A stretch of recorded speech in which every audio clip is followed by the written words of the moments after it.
plaisir de vous retrouver dans la grande édition d'informations sur Nouveau Télé, la télé totalement vôtre. Mesdames et messieurs, bonsoir, bienvenue, les titres. Après le nouveau découpage administratif, le Conseil régional de Tombouctou plaide pour la mobilisation des partenaires techniques et financiers afin d'amorcer le développement communautaire de la région. Les détails dans cette édition. La préfecture du Cercle de Blas et les services du développement social et de l'économie solidaire ont procédé à la restitution des dons destinés aux victimes de l'inondation du Cercle. Il ressort de cette rencontre que toutes les 10 communes touchées par l'inondation ont reçu des dons. Un présumé leader de stupéfiants réputé vient d'être mis hors état de nuire à Dioula. L'individu a été interpellé en possession d'une arme à feu et d'énormes quantités de produits illicites saisis à son domicile. Voilà pour le sommaire.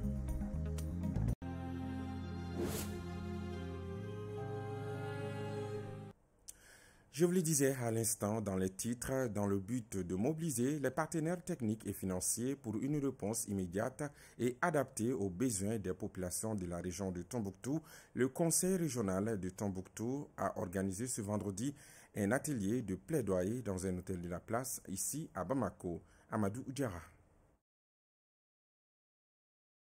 La région de Tombouctou compte désormais 13 cercles, 34 arrondissements, 53 communes, 1209 villages, fractions et quartiers. Avec cette nouvelle architecture, les attentes des populations de la région se sont accentuées en termes d'accès aux services sociaux de base, notamment en matière de santé, d'éducation et de l'eau. Cette énumération n'est pas exhaustive, mais les difficultés sont surmontables avec le concours des acteurs de développement de la région. C'est pourquoi le Conseil régional de Tombouctou a organisé cet atelier de plaidoyer. Les populations attendent. Elles attendent de tout ce plaidoyer qui apportera le sursaut nécessaire au décollage de notre circonscription, c'est-à-dire des nouvelles dynamiques allant dans le sens de la promotion du développement économique, social et culturel d'intérêt régional. Tombouctou, dont la reconnaissance est en partie liée aux conclusions qui sortiront du présent plaidoyer, donneront le sourire à ceux qui l'ont perdu. L'état de catastrophe nationale a été décrété et votre accompagnement est tant souhaité. Et c'est pourquoi nous, au niveau de la région de Tombouctou, c'est un partenariat entre État et collectivités territoriales que cette rencontre de plaidoyer se tient ce matin. Le représentant du ministre de l'administration territoriale et de la décentralisation à cette cérémonie a invité les partenaires techniques et financiers à s'inscrire dans la logique du conseil régional. Par des appuis financiers ou techniques afin de lui permettre d'exercer efficacement ses missions au bénéfice des populations de la région de Tombouctou. Enfin, j'engage le conseil régional de Tombouctou à une bonne gestion des différentes contributions qui résulteront de cet atelier de plaidoyer dans une démarche inclusive et participative de transparence et de redevabilité. Cet atelier de plaidoyer a été marqué par des présentations, des recommandations et des questions-réponses. Des partenaires se sont également engagés à accompagner le Conseil régional de Tombouctou afin d'apporter une réponse aux besoins des populations de la région. Au cours de cette cérémonie, le Conseil régional de Tombouctou a rassuré les partenaires sur la situation sécuritaire dans la région de Tombouctou. Le lundi 30 septembre 2024, la préfecture du Cercle de Blas a organisé une cérémonie de restitution des dons destinés aux victimes de l'inondation du Cercle. Selon la préfecture, toutes les 10 communes touchées par l'inondation ont reçu des dons. Mohamed Lami Sourouba, compte rendu. Pour plus de transparence dans la gestion des dons destinés aux victimes des inondations dans le cercle de Blas, la préfecture a organisé une session de restitution qui a réuni toutes les sensibilités. Une occasion pour faire le point de l'utilisation faite des dons reçus depuis le début de la catastrophe. Aussi, la préfecture a rassuré les leaders locaux de faire une bonne distribution des dons afin d'atténuer la souffrance des victimes de la montée des eaux. Vraiment, je suis très heureux d'avoir entendu cette restitution grâce à laquelle il y a beaucoup de choses qui ont été vérifiées à travers la nature, et tant d'autres. Je suis très ravi, parce que, comme vous savez, le monde n'est pas fait.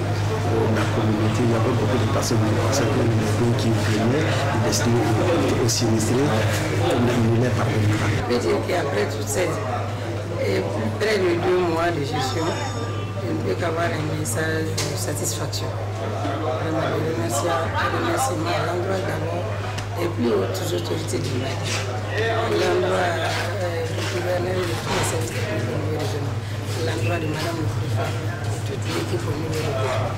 Maintenant, par rapport à la communauté, le message ne peut être que de demander surtout d'abord au maire la promptitude dans la gestion, la remontée des données. L'initiative a été saluée par les participants qui ont reçu les autorités administratives de leur accompagnement des opérations de soutien en faveur des victimes de l'inondation. D'abord, je tiens à rappeler que durant le mois de juillet, août, septembre, le cercle de Bla a connu des inondations. Le cercle de Bla dans la région de Ségou connaît des inondations suite à des fortes précipitations. Donc ces inondations ont causé beaucoup de dégâts matériels. Nous avons mis en place une commission de réception et de distribution des appuis reçus pour pouvoir gérer de façon transparente les dons reçus. Il faut rappeler que depuis le début de ces événements tragiques, le comité de crise des ressortissants du cercle de Bla, avec sa tête Barkantiedao, a mobilisé des dons composés de vivres et de non-vivres, ainsi que du cash pour les victimes de l'inondation du cercle de Bla. C'est en janvier que la sortie de la CEDEAO du Mali, du Burkina Faso et du Niger sera effective selon les textes de l'organisation sous-régionale. Pour disposer d'un document de voyage de moyens communs, les 3 pays ont bouclé hier jeudi les travaux des experts sur l'harmonisation des documents de voyage et d'identité au sein de l'Alliance des États du Sahel, AES. La course contre la montre est ainsi lancée. Explication, Lolomadi Baté. À partir de janvier 2025, les ressortissants des 3 pays ne pourront plus voyager avec les documents de voyage l'entête de la CEDEAO, puisque ça sera effectif la sortie des 3 pays de l'organisation sous-régionale. C'est pourquoi les autorités des pays de l'Alliance des États du Sahel sont dans une course contre la montre pour la mise en circulation des documents de voyage et d'identité biométrique fiables et sécurisés. C'est pourquoi elles ont organisé cette semaine 2 jours d'échange vers l'objectif de mise en circulation d'un passeport biométrique sécurisé de l'Alliance des États du Sahel. Les travaux ont permis d'aboutir à des recommandations fortes, notamment l'élaboration de spécifications techniques communes pour les documents de voyage et d'identité, ainsi que la mise en place d'un groupe de suivi chargé de la mise en œuvre des résolutions adoptées. Il leur reste de créer en moins de 3 mois un espace où les citoyens burkinabés, maliens et nigériens pourront circuler librement et sans entrave. Musique, parlons-en. La famille de feu Ali Farka Touré a lancé hier jeudi 3 octobre 2024 l'alerte de vol de l'un des 3 Grammy Awards gagnés par Ali Farka Touré, le guitariste et chanteur décédé en 2006. C'est son premier trophée de plus grande récompense en matière musicale obtenue en 1995 dans la catégorie meilleur album de musique du monde avec son œuvre musicale Talking Tombouctou, raconté Tombouctou, qui a été volé dans la maison familiale de l'artiste à Lafiabougou. Son fils, Vieux Farka Touré, dit avoir constaté la disparition de l'un des trophées Grammy Awards de son défunt père en rentrant d'une tournée à l'étranger. Il nous donne les détails au micro de notre reporter Diakité Lassina. Il faut savoir que ça fait mal, comme je l'ai dit, et c'est vraiment pas facile. Parce que perdre quelque chose d'honorifique comme ça, d'important pour la famille, pour les Maliens, c'est dur. Bon, il y a, disons, une semaine, jusqu'on a compris ça, mais ça se trouve que depuis le 7 septembre, le trophée n'est pas là. On a pris quand même le soin de chercher, tu vois, de revoir, de demander, voilà. Bon, en fin de compte, on s'est dit, bon, puisqu'on ne le voit pas, puisque on pense que c'est quelqu'un qui est venu, qui a pris, qui veut filmer avec, qui veut faire un truc et ramener. Mais ce n'est pas le cas. Et ça a été vraiment volé. Et voilà, c'est comme ça qu'on a rapproché les autorités pour qu'ils viennent faire le constat et voir, voilà. La valeur est plus que de l'or, en réalité. C'est pas de l'or, hein. C'est pas de l'or du tout, c'est du bronze. Mais la valeur est plus que de l'or. C'est une valeur inestimable. Voilà, très très important. Oui, entre les 3 Grammy, c'est la première qui est le 95. Le Grammy qu'il a reçu en 95 qui a été volé. Je ne sais pas pourquoi, ni par quel hasard, mais en tout cas c'est la 95 qui a été volée. La 2006 et la 2010, ils sont là. Et franchement, j'espère que cette personne va avoir l'aimable gentillesse de le retourner tout tranquillement, voilà, à sa place. Voilà. Et si vous voyez, j'ai les 3 derrière, tu vois, la place de celle qui a été volée ici. Et franchement, tout ce qu'on cherche aujourd'hui, c'est ça. S'il peut aller donner au renouveau, s'il peut aller donner à la police, s'il peut jeter devant la porte ici, s'il peut donner à une des maisons à côté pour dire allez-y les donner, ça ne nous dérange pas. Et pour nous, c'est très important de savoir que les Maliens tiennent, il faut que la personne comprenne que les Maliens tiennent beaucoup à ce trophée et que vraiment ils doivent le ramener. Par ailleurs, mettre en avant les succès de l'entreprise et des employés au cours de l'année, c'est sous ce thème que l'entreprise Perles Media International a célébré son 4e anniversaire hier jeudi au Centre international de conférence de Bamako, CICB. Avec plus de 400 employés actuellement et 4 ans de succès, cette année, cette soirée a été mise à profit par les responsables pour faire la promotion des agents à des grades supérieurs. Bakariem Sidbi. 4 octobre 2020, 4 octobre 2024, cela fait exactement 4 ans que le Perles Media International PMI, qui évolue dans le domaine commercial, notamment la distribution des produits de thé à base des plantes naturelles, a vu le jour. Une entreprise dont 90% du personnel sont des femmes constitue aujourd'hui une grande opportunité pour l'autonomisation des femmes dans notre société. C'est une initiative de Salif Ouedraogo, un citoyen burkinabé installé ici au Mali depuis des années. Quand vous venez pour commencer pour travailler avec nous, quel qu'en soit votre diplôme d'abord, on vous dit qu'il faut prendre les produits, vous allez aller commercialiser. Et quand vous commercialisez le produit, au fur et à mesure que vous le faites, dès qu'on gagne votre confiance, on vous investit au bureau comme responsable commercial. Et avec maintenant le titre de responsable commercial, vous êtes au bureau, vous ne partez plus sur le terrain. Vous allez maintenant encadrer les nouvelles équipes qui vont venir et ainsi de suite, ainsi de suite. Ce qui fait qu'aujourd'hui, il y a certaines personnes qui ont commencé il y a des années qui sont avec nous. Et ces personnes-là, au lieu de rester toujours sur le terrain, aujourd'hui, elles sont des managers, elles sont des protocoles, elles voyagent même à l'international. Au cours de cette célébration, les responsables de l'entreprise ont décidé la graduation des agents. Un geste qui encourage davantage les employés qui n'ont pas manqué d'exprimer leur satisfaction quant aux conditions de travail au sein des PMI. Elles ont invité d'autres femmes à rejoindre l'entreprise. Nous sommes dans de bonnes mains dans cette entreprise. Depuis le début, nous bénéficions de l'accompagnement de nos chefs pour bien exercer ce métier. J'avais vraiment des soucis au départ, mais maintenant, je me débrouille bien grâce à cet accompagnement de nos chefs. Actuellement, on a 5 agences, donc cela veut dire que les choses ont évolué. Une femme même ne doit pas s'asseoir à la maison. Quand tu es femme là, ça ne veut pas dire que tu dois rester à la maison et préparer seulement pour ton mari. Non, au contraire, tu dois sortir, travailler pour aider ton mari à subvenir à ses besoins. Venu du Burkina Faso spécialement pour la circonstance, Soumaïla Lougué, invité d'honneur, n'a pas caché sa satisfaction quant à la réussite de cette soirée et la mobilisation des femmes. Nous encourageons beaucoup les femmes à faire un travail digne pour ne pas déraper aussi, pour pouvoir aider l'homme à subvenir à la famille aussi. Quand on dit Perles Media International, c'est-à-dire c'est au-delà du national et c'est étape par étape. Un peu, on va arriver à conquérir presque tous les pays qui sont aux alentours et en commençant d'abord par l'AES.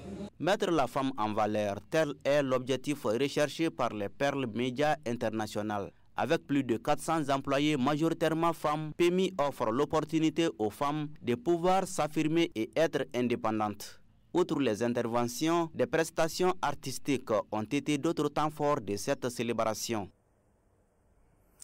La société Kamia et frères Sokamef, représentant du thé Baka au Mali, a procédé le 22 septembre dernier au tirage au sort de son jeu Tabaski 2024 et la remise de cadeaux aux gagnants. Premier du genre pour la Sokamef, il s'agissait, à travers cette initiative, de faire la promotion de thé Baka, mais aussi d'exprimer sa reconnaissance à sa clientèle. Le compte-rendu est signé Almako Djabate, Keita Gabriel. 18 669 Aliou Mega. Le tirage au sort de la tombola Tabaski 2024 Tebaka de la société Camion et Frères a eu lieu le 22 septembre dernier au Palais de la Culture de Bamako. Pour la Sokamef, il est question de faire la promotion de ses produits, mais aussi de présenter ses projets aux consommateurs maliens. C'était prévu pour la fête des Tabaski 2024. Bon, on a y a reporté pour le 22 septembre 2024. Nous avons annoncé la tombola, donc des gens qui étaient à Bamako se sont présentés. Il y avait des gens qui n'ont pas pu venir, qui sont dans les régions, qui ont envoyé leurs représentants. Donc c'est une très grande satisfaction de voir des enfants quitter depuis 6 heures ou bien des gens venir depuis 7 heures afin de gagner quelque chose. Pour cette première édition de la tombola de la Sokamef, beaucoup de cadeaux étaient mis en jeu, dont des motos, des béliers, puis il y a des frigos, et puis il y a des panneaux solaires rechargeables, on a des bassins et des thé Baka, beaucoup de cadeaux. Donc toutes les personnes qui étaient présentes ce jour-là ont gagné quelque chose. Si ce n'est pas les cadeaux cités, vous aurez quand même au moins du thé pour rentrer à la maison et boire. Cette première édition de la tombola Sokamef autour du thé Baka a été marquée par la prestation des artistes et des humoristes.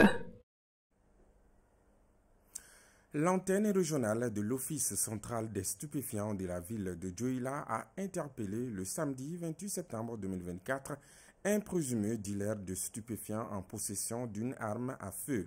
Après son arrestation, une énorme quantité de produits illicites a été saisie à son domicile. Aminata Bacho connaît. Les hommes du chef d'antenne de l'OCS de Dioula viennent de mettre fin aux activités d'un redoutable dealer qui menait ses activités de vente de drogue et autres stupéfiants à Dioula et environ. Selon des sources locales, les opérations de lutte contre le trafic, la vente et la consommation de drogue menées par l'antenne régionale de l'OCS ont permis le samedi dernier l'interpellation d'un individu réputé comme étant un redoutable trafiquant de drogue. Il a été arrêté en possession non seulement d'une arme à feu, mais également d'une importante quantité de comprimés illicites.